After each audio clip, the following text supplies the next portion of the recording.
Hello Facebook, it's Reid from ReidAboutSex.com, and I'm here with Hunter Riley from Self Serve Toys, and we are in New Mexico. Albuquerque, New Mexico, and I just got tested.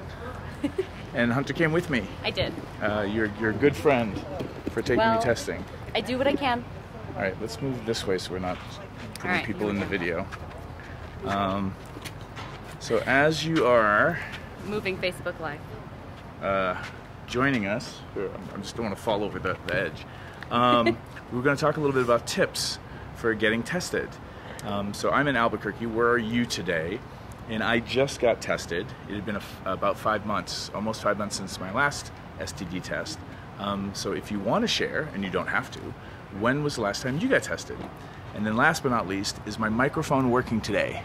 Let me know, like leave a comment and just let me know if you can hear me, because this microphone's, I think I dropped it, and I have to replace it because it's being weird. Oh no.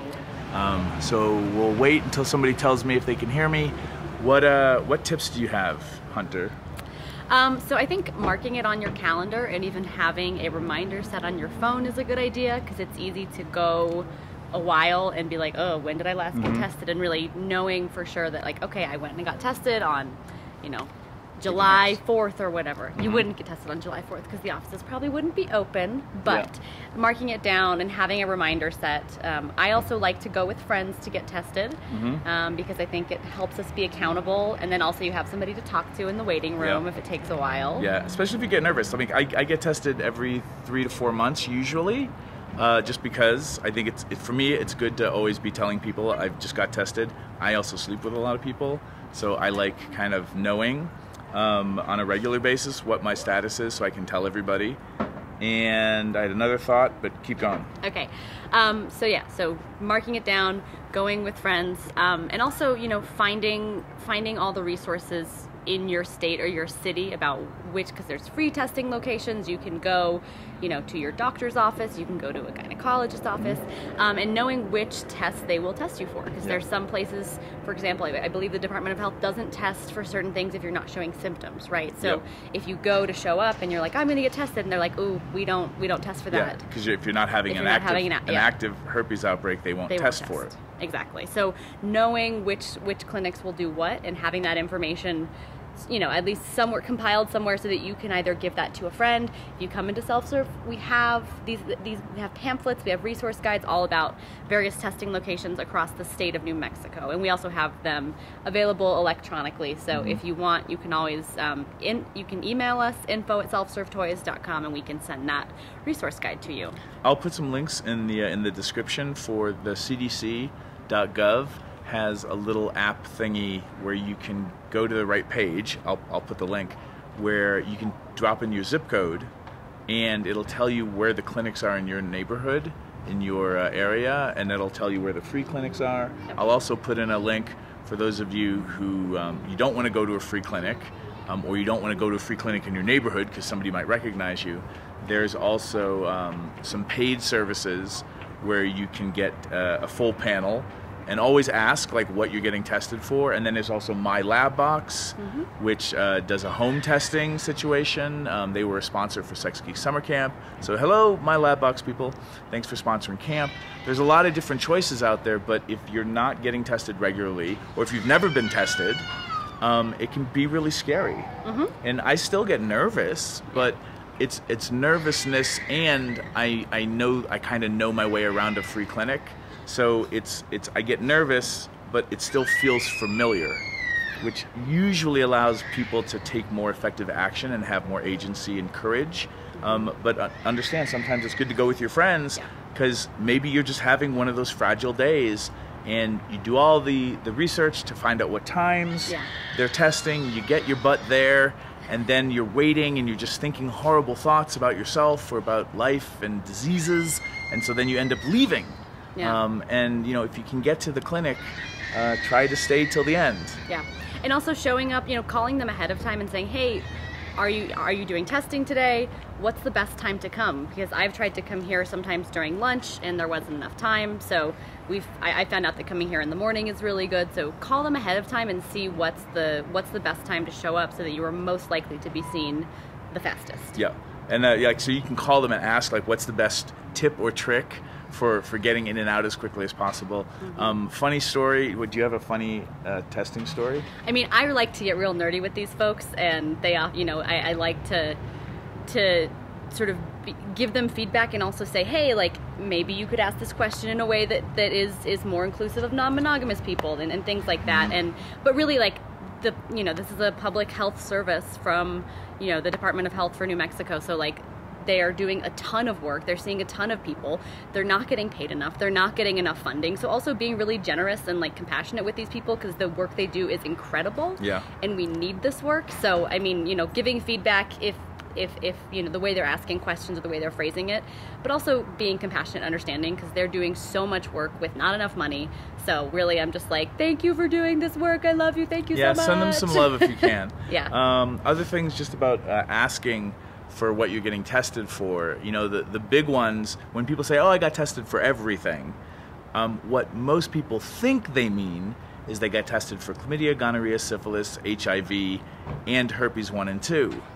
Most places, especially free clinics, don't have the funding to test for herpes 1 and 2, especially if you're not having an outbreak. Okay. So, you know, ask for what you're getting tested for. You can also ask if they test for hepatitis, HPV. There's not currently an HPV test for penis owners. And you can ask about Gardasil, vaccinations and things like that. And I think there's even a new Gardasil or new HPV vaccine, so ask about that as well. Yeah. You can also ask about PrEP and PEP, and emergency control contraceptive situations. Like, take the opportunity to also educate yourself. Like, read the pamphlets here. Yeah. I was reading the ones on hepatitis C, because I always forget, like, which ones do they have vaccinations for and which is the one they don't have a vaccination for. So there's vaccinations for A and B, and sometimes they will vaccinate you for free. And again, like, this is not opening up a discussion about your beliefs on vaccination. I believe in vaccination. You can PM me, you know, privately if you want to, you know, have a conversation about why I think that that's a good idea. Everybody's entitled to their beliefs, and you know, I have some beliefs around health and helping other people stay healthy that you might not agree with. Gardasil, hepatitis, trichomonas. Is it trichomonas? I've always just called it trick because I can't remember the rest of the word either. It's a great Scrabble word, by the way. You really kick ass on that if you know how to spell trick. It's TRICH, I think. And then a bunch of other letters. A whole bunch of lots letters. Lots of O's and I's. Great for Scrabble. But you can ask what they're being tested for. You can ask about things like scabies, which is a duck mite. It's on fowl, and I've had scabies before, and I gave scabies to some of my lovers. It basically produces a rash. You get some medication, and you can get rid of it. And like, people like don't know to ask about scabies. And it's not that big of a deal. It's not a life or death thing. Right. It's more of an inconvenience. And understanding with free clinics, a lot of what they're doing is treating things that cause serious health problems, which is why herpes is not high on their list. Because that's not normally a life-threatening kind of a thing. So just the more you get yourself educated, the more you practice going to the clinic, the easier it gets over a lifetime. And then you get to be a role model for your friends and for your family and your community. And also, like Reid was saying, check out the pamphlets, check out the posters, because some be a nerd, get nerdy. Yeah, be super nerdy, because for example, this clinic has a men's night. I think they're actually starting to do a trans night too, and they're working with the Transgender Resource Center here in Albuquerque to shuttle folks who want to get tested here. So I mean, there's lots of resources, and sometimes you just need to ask or just look around and see what sort of services they're advertising, because they do have specific nights that are just for a certain demographic, so that you can get seen faster, you can get very specific care, you can even maybe make some friends in the waiting room. So they do have really awesome services that you can check out. If you're currently on a campus, or you have friends that are students at a campus, usually testing is free. It's kind of included in your tuition. Maybe not at community colleges, I don't know. But you can speak a little bit. UNM? Yeah, UNM does have STI testing for students. I don't know if it's free or not. It's been a while since I've been there, because I haven't been a student for a while, but I know that they do offer STI testing. Yeah. Go down to health services and ask somebody at health services, like, hey, what's the story on testing, and how do I get that? How do I bring it to my dorm? How do I get my fraternity? can we get them all tested at my fraternity? Like, be proactive in helping other people get over their fears and get more tested more regularly. That's a really great thing that you can do for your friends and your communities. Yeah, and especially for folks who are sleeping with a lot of people or who are non-monogamous, they ask, like, right? They ask, like, what can I do to reduce my risk? You know, this all sounds very, like, it can sound kind of scary if you have a partner who has a lot of partners and they have all these partners and it's a big web of fuckery. One of the best things you can do to protect yourself and to reduce your risk is to get tested on a regular basis. So getting tested a couple different times a year, that's one of the best things you can do, along with safer sex practices. But yeah, I mean, we aren't talking about eliminating risk, we're talking about reducing risk. Yep. Getting tested on a regular basis is one of the best ways to reduce that risk. Harm reduction. Yep. All right, so stay healthy, America. Stay healthy, internets. And also make sure that if you are talking about your results, using words like positive and negative versus clean and dirty, because a lot of us have STIs. We will have STIs throughout our life. I have herpes 1. I do too. And HPV. So, you know, saying things like, you. yeah, woo. So saying things like, I have a positive test for HPV versus I'm clean, just because that can help be a little bit more compassionate and caring to folks who have STDs, which will be most of us. Mm-hmm.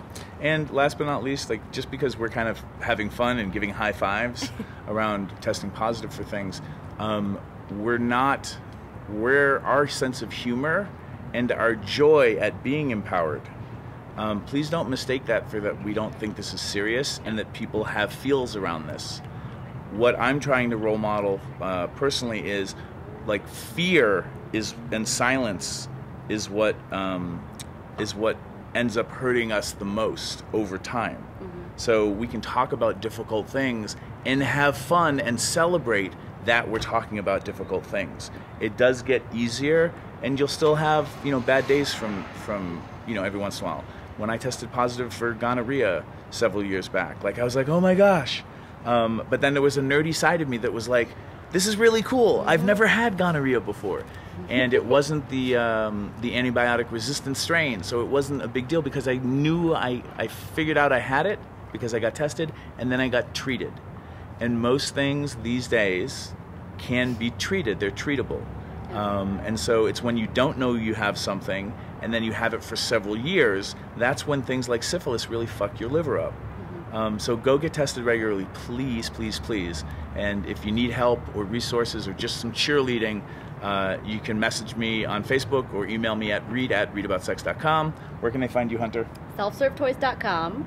And if you want a whole list of fun things you can do that are low to no risk, ways to bond with somebody, Reid's teaching a pegging class tonight. Oh, tonight. So, I mean, there's lots of things you can do if you're feeling scared or nervous about STI transmission. There are so many things that you can do that are really fun, hot, and sexy, and intimacy building that don't necessarily involve fluids and STI risk transmission. Yeah. So build your list of what you can do in case someone is feeling a little bit gun shy. So we're doing that class tonight, but there's so many other things. Sex toys are real fun, and it's a really great way to be intimate with somebody and reduce your risk. So, that's right. Professional tools create professional results, America. Yes. So go out there, stay safe, internet, and try to make the scary things as much fun, and celebrate your courage. And please share this video with people you think will benefit from it. Post it in your groups and things like that. And once again, thanks for watching. And one last time, selfservetoys.com and reid@reidaboutssex.com. I'll also post in the description a link for a free webinar that we've got going on Sunday about all kinds of relationship nerdery. All right, I'll check the comments later. Thanks, everyone. Bye. Oh, wait, let's give them one more shot of the sign. Yeah. Here we go, from the Midtown Public Health. Right there, ladies and gentlemen. Boop. Excellent. Bye. Bye.